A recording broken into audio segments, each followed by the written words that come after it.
आज मैं आपको क्वेश्चन 5 जो है ये एक्सप्लेन करके बताऊंगी। और ये क्वेश्चन जो है मैंने क्लास 10 की मैथ्स की ओसवा सैम्पल पेपर की बुक से लिया हुआ। आप देख सकते हैं question CBSE compartment set first second third 2018 को आ चुका है और चैप्टर का नाम है कोऑर्डिनेट ज्योमेट्री। क्वेश्चन क्या कह रहा है ए, और यहाँ पे देखिए ए का कोऑर्डिनेट दिया हुआ 5,1। उसी तरह से यहाँ पे बी का कोऑर्डिनेट पॉइंट्स दिया हुआ 1,5 एंड सी का कोऑर्डिनेट पॉइंट्स दिया हुआ -3 -1। ये क्या बोल रहा है कि ए बी सी जो है क्या है, ट्रायंगल ए बी सी के वर्टिसेस हैं। हमें यहाँ पर find the length of the median A D, हमें यहाँ पर ए डी मीडियन का लेंथ फाइंड करना है। तो सबसे पहले हम डायग्राम बना लेते हैं, फिर हमें ज़्यादा अच्छे समझ में आएगा। तो ट्रायंगल ए बी सी हम पहले यहाँ पर बनाते हैं, ठीक है। क्या बोल रहा है, find the length of median A D. तो यहाँ देखिए हमें किसका लेंथ निकालना है, ए डी का। ये मीडियन है, ठीक है ना, यानी कि मीडियन है। तो ये डायग्राम में हमारा ए यहाँ पर होगा, तो हम यहाँ से मीडियन लेंगे। तो ये मीडियन जो है पहले तो यहाँ मैं बी ले देती हूँ और ये सी हो गया, ठीक है। और मीडियन मेरा ये रहा डी, ठीक है। ये डी मीडियन हो गया। ए का कोऑर्डिनेट पॉइंट क्या दिया हुआ देखिए 5 और 1, मैं यहाँ ले देती हूँ 5,1। बी का कितना दिया हुआ 1 और 5, 1 और 5। और सी का कितना दिया हुआ -3 और -1, -3 और -1 ये दिया हुआ, ठीक है। तो यहाँ पर हम ये मीडियन है हमारा, इसका हमें लेंथ यानी ए डी का हमें यहाँ पर लेंथ फाइंड करना है, ठीक है। तो यहाँ पर क्या लगेगा, आप देखिए यहाँ पर मीडियन किसे कहते हैं। मीडियन का मतलब देखिए यहाँ पे ये ट्रायंगल के इस पॉइंट ए से और ए वर्टेक्स से बी सी पर ये मीडियन जो है गिरा हुआ, ठीक है ना। तो मीडियन का मतलब ही होता है कि वो जिस लाइन को भी कट करेगा ना, जहाँ पर भी जिस पॉइंट पर भी, वो उस लाइन को इक्वली जो है हाफ हाफ कर देगा, ठीक है ना। यानी कि ए डी जो है मीडियन है, तो यानी कि ये और ये आपस में इक्वल होगा, यानी कि B D equal to D C. Median के यही मतलब होता है कि मीडियन जो है वो उस लाइन को जिस पर भी गिरा है, जैसे बी सी बेस पर ये ए डी मीडियन गिरा है, तो इस बी सी को इक्वल कर देगा half half. B D equal to D C, ये मीडियन का फॉर्मूला ही है, ठीक है ना। मीडियन यही कहता है। तो ये बी डी जो है डी सी, ये दोनों बराबर हो गए, यानी कि डी मिड पॉइंट हो जाएगा। तो इसका मतलब कि रेशियो क्या होगा 1:1 होगा, यानी कि 1:1 रेशियो में ये डिवाइड कर दिया है, इक्वल है इसलिए 1:1 रेशियो में ये डिवाइड कर देगा। तो यहाँ पर देखिए हमें क्या फाइंड करना है, ए डी का लेंथ हमें फाइंड करना है। तो देखिए कोऑर्डिनेट ज्योमेट्री का क्वेश्चन है। तो कोऑर्डिनेट ज्योमेट्री में आपने डिस्टेंस फार्मूला पढ़ा होगा कि अगर कोई दो पॉइंट है, ठीक है ना, ये पहला पॉइंट का कोऑर्डिनेट दिया हुआ है x1 y1, दूसरे का दिया हुआ है x2 और y2, और ये पॉइंट A है और ये पॉइंट B है। तो हम कोऑर्डिनेट ये डिस्टेंस फार्मूला में क्या करते हैं कि किसी भी दो पॉइंट के बीच का डिस्टेंस हम डिस्टेंस फार्मूला की हेल्प से निकालते हैं, जो कि होता है x2 - x1 का whole square plus y2 - y1 का होल स्क्वायर। ये फार्मूला होता है। डिस्टेंस फार्मूला से हम उन दो पॉइंट के बीच का डिस्टेंस निकाल सकते हैं। तो यहाँ पर ए डी जो हमारा मीडियन है, इसका हमें लेंथ फाइंड करना है। लेंथ मतलब क्या, हमें जैसे यहाँ पर ये डिस्टेंस ए बी का जो फार्मूला ये है, यानी कि हमें डिस्टेंस ही तो निकालना है। डिस्टेंस का मतलब क्या, लेंथ ही हुआ। तो हमें ए डी का डिस्टेंस निकालना है। तो एक कोऑर्डिनेट पॉइंट तो दिया हुआ है, लेकिन डी का नहीं दिया हुआ है।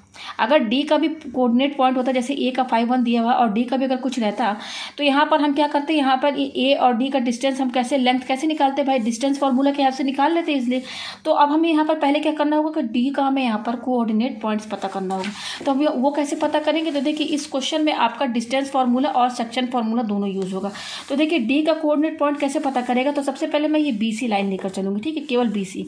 ये मेरा बी है और ये सी है, और बी का पॉइंट दिया हुआ है 1 और 5, और सी का दिया हुआ है -3 और -1 ये दिया हुआ है। और ये पॉइंट डी बिल्कुल बीच में, मैंने बता दिया कि मीडियन का मतलब क्या है, ये डी मिड पॉइंट हो गया। मीडियन क्या करता है भाई, ये मीडियन जो है बीसी लाइन को इक्वली क्या कर दिया है, डिवाइड कर दिया है, ठीक है ना। तो यानी कि डी मिड पॉइंट होगा। तो यहाँ मैंने इन बीसी लाइन के बीच में बिल्कुल बीच में ये डी पॉइंट बना दिया।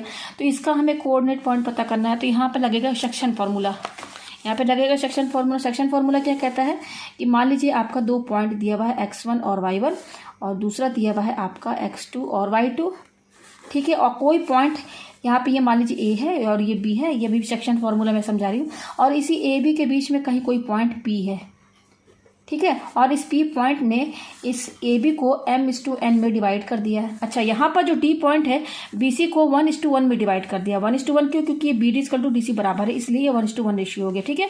बिल्कुल इक्वली डिवाइड है ये। तो अब यहाँ सेक्शन फार्मूला में दो पॉइंट दिए हुए हैं, उसके बीच में पॉइंट P है, कहाँ पर है, कहीं पर भी हो, लेकिन इस पॉइंट P ने इस AB को m/n में डिवाइड कर दिया है।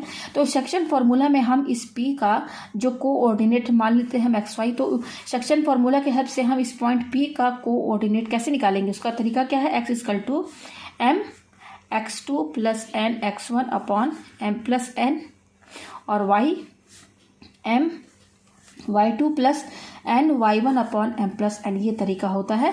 तो इस सेक्शन फार्मूला का हेल्प से हम इस पॉइंट P का कोऑर्डिनेट निकाल सकते हैं। तो हमारा यहाँ पर जैसे यहाँ पर AB लाइन है, हमारा यहाँ पर BC लाइन है, यहाँ पर P है तो यहाँ पर मेरा D है। तो मैं यहाँ पर हमें क्योंकि AD का लेंथ पता करना तो D का हमें पॉइंट्स चाहिए, तो यहाँ पर D का क्या मान लेते हैं हम, x और y मान लेते हैं। ठीक है, x और y मैंने यहाँ पे कोऑर्डिनेट पॉइंट मान लिया और ये D पॉइंट ने इसको 1:1 में डिवाइड कर लिया, यानी कि ये 1 हमारा m है और यहाँ पर जो 1 है ये n है। तो m की वैल्यू 1 हो गई, n की वैल्यू 1 हो गई। अब यहाँ पर ये जो B का पॉइंट दिया है ना, इसके नीचे आप x1 और y1 लिख दीजिए। ठीक है, और इस पॉइंट के नीचे आप x2 और y2 लिख दीजिए। जैसे यहाँ पर सेक्शन फॉर्मूले में x1 y1 लिखा हुआ है, x2 y2, तो जस्ट मैंने इस पॉइंट के नीचे x1 y1 लिख दिया और x2 y2 लिख दिया। तो जस्ट यहाँ पर देखिए x1 की वैल्यू 1 निकलेगी, y1 की 5 निकलेगी, यहाँ पर x2 की वैल्यू -3 निकलेगी और यहाँ पर y2 की वैल्यू -1 निकलेगी। तो जस्ट ये फॉर्मूला लगा दीजिए आप। तो यहाँ पर देखिए क्या लिखा हुआ है, x इक्वल टू क्या है, m की वैल्यू क्या है, देखिए 1 है, तो यहाँ 1 लिखिए इंटू x2। तो x2 देखिए कितना है, यहाँ पर देखिए कंपेयर कीजिए, यहाँ पर x2 की वैल्यू देखिए -3 है, तो यहाँ पर -3 लिखिए। फिर क्या प्लस n की वैल्यू 1 है इंटू और y1 कितना है, देखिए ये देखिए n की वैल्यू 1 है, यहाँ पे y1 कितना है 5, तो यहाँ पे आप 5 लिखिए अपॉन ये क्या है m प्लस n, तो 1 + 1 हो गया। ठीक है, तो इसको सॉल्व कीजिए तो x इक्वल टू 1 इंटू -3 क्या हो जाएगा, -3 और ये प्लस और 5 1 जा 5 अपॉन ये क्या 1 + 1 2 हो गया, माइनस प्लस माइनस 5 में से 3 गए 2 बचा, अपॉन 2 कैंसिल होकर 1 आ गया, तो x की वैल्यू 1 आ गई। यानी कि इस D कोऑर्डिनेट का D पॉइंट जो है उसका एक कोऑर्डिनेट पता चल गया, x का वैल्यू 1। अब उस तरह से y की वैल्यू भी इस फॉर्मूले में से निकाल सकते हैं। y इक्वल टू क्या m, m की वैल्यू 1 है इंटू ये क्या y2 है, तो देखिए y2 कंपेयर कीजिए, y2 के ऊपर -1 लिखा है, तो -1 है तो ब्रैकेट के अंदर लिखिए, फिर प्लस n y1, n की वैल्यू 1 है और y1, तो y1 कितना है कंपेयर कीजिए, y1 के ऊपर 5 लिखा हुआ है, यहाँ पे आप 5 लिख दीजिए अपॉन m प्लस n, यानी कि 1 + 1। तो y इक्वल टू 1 इंटू -1 क्या हो जाएगा, -1 प्लस 5 1 जा 5 अपॉन 1 + 1 2 हो गया, माइनस प्लस माइनस 5 में से बन गया 4 अपॉन 2 और फिर 2 2 जा 4 कैंसिल, तो 2 आ गया, तो y की वैल्यू यहाँ 2 आ गई। तो देखिए x की वैल्यू कितनी आई, यहाँ पर x की वैल्यू देखिए 1 आया और y की वैल्यू कितनी आई 2y, तो x और y की वैल्यू आ गई। और x y हमने क्या माना था, कोऑर्डिनेट पॉइंट माना था D का, तो x की वैल्यू कितनी आई 1 आई है, मैं यहाँ लिख देती हूँ उसके नीचे ही x की वैल्यू 1 और y की वैल्यू कितनी आई है 2 आई हुई है। तो देखिए D का पॉइंट हमें पता चल गया, देखिए कितना है 1 2, यानी कि इसका कोऑर्डिनेट पॉइंट क्या आया 1 और 2 आ गया ना इसकी वैल्यू D की। ये देखिए x और y मैंने माना था और यहाँ पे मैंने वैल्यू फाइंड किया, x की 1 और y की 2 आई है, तो जस्ट मैंने यहाँ लिख दिया इसका कोऑर्डिनेट पॉइंट।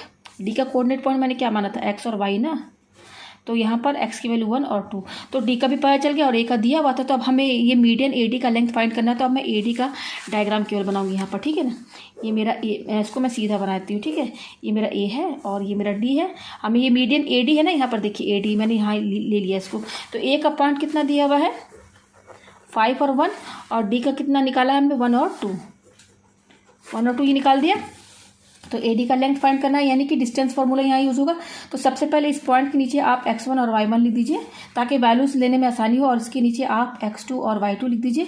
तो डिस्टेंस फार्मूला कैसे निकालते हैं, डिस्टेंस फार्मूला किसका डिस्टेंस निकालना है AD का, जो कि हमारा मीडियन का लेंथ है, वो क्या होगा हमारा x2 माइनस x1 का whole square plus y2 minus y1 का होल स्क्वायर, ये फार्मूला होता है। तो AD का निकाल लेते हैं हम।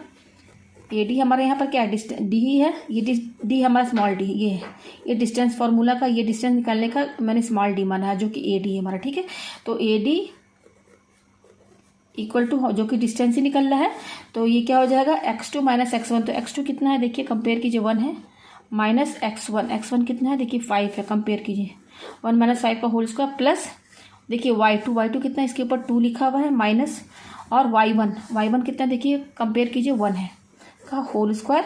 तो AD कितना हो जाएगा 1, ये देखिए प्लस और माइनस, देखिए ब्रैकेट के अंदर ध्यान दीजिए, प्लस माइनस माइनस, तो 5 में से बन गया 4 बचा, लेकिन यहाँ 5 बड़ा है इसलिए यहाँ पर 5 का साइन क्या है नेगेटिव यहाँ लगेगा। फिर क्या है, फिर होल ब्रैकेट लगा कर तब यहाँ स्क्वायर लगा। ठीक है, प्लस माइनस माइनस 2 में से बन गया 1 और फिर 1 का स्क्वायर ये हो गया। ठीक है, अंडर रूट, अब देखिए -4 का होल स्क्वायर, पूरे में होल स्क्वायर लगा, तो माइनस को भी 2 बार इंटू कीजिए, माइनस माइनस क्या हो गया प्लस, अब 4 को 2 बार इंटू कीजिए तो 4 4 16 प्लस और 1 1 जा 1, तो AD कितना हो गया 16 + 1 17।